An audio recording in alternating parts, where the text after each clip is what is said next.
I love you. কত টাকা রোজগার করো? এই কেমন কথা? প্রেম করতে গেলে টাকা লাগে নাকি? টাকা ছাড়া পৃথিবীতে কোনো মূল্য নেই।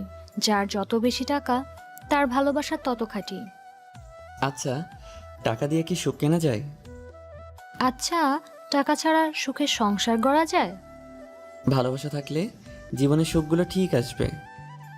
সংসারে অভাব থাকলে ভালোবাসা ঠিক হারিয়ে যাবে।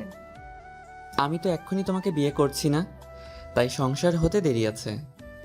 তোমার সাথে প্রেম করলে যে তুমি প্রতিষ্ঠিত হবে, তার তো কোনো নিশ্চয়তা নেই। হয়তো নেই, কিন্তু বিশ্বাস তো রাখতে পারো। তোমার নিজের উপর বিশ্বাস আছে? হ্যাঁ, আছে। আমাকে যে ভালোবাসো বলছো, আমার উপর বিশ্বাস আছে?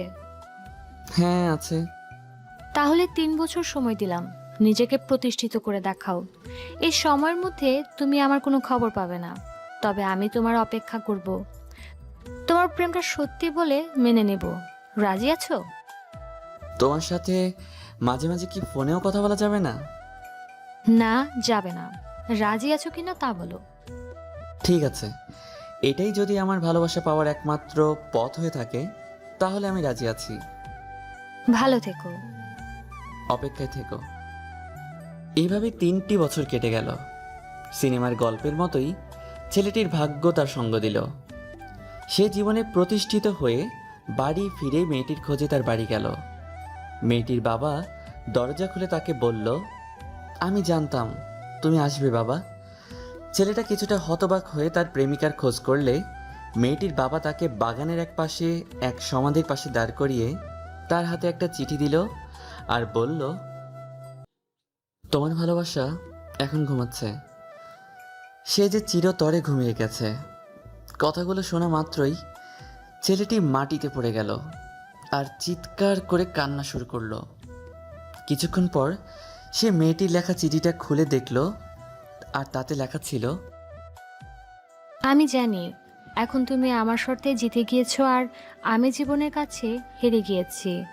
আমার বাবা তোমাকে আমার লেখার শেষ চিঠিটা তোমার হাতে দিয়েছে, আর তুমি আমার সমাধির পাশে দাঁড়িয়ে চিৎকার করে কাঁদছো। আমি জানি তুমি আমাকে কতটা ভালোবাসো, তবু তোমার প্রতি আমার অনুভূতিগুলো আমি কোনোদিন বুঝতে দেইনি।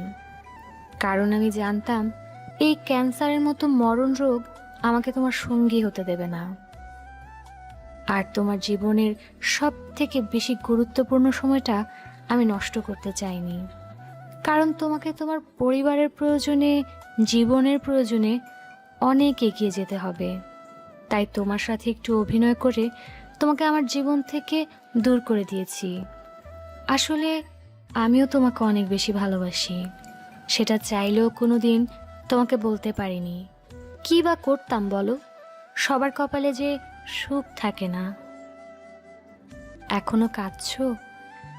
আমার কিন্তু আরো কষ্ট হচ্ছে, তোমাকে এভাবে কাঁদতে দেখতে পারছি না। পারলে আমাকে ক্ষমা করো। আমি কিন্তু নিজের কথা রেখেছি। দেখো, এই মাটিতে শুয়ে তোমার জন্য আজও অপেক্ষা করে রয়েছি।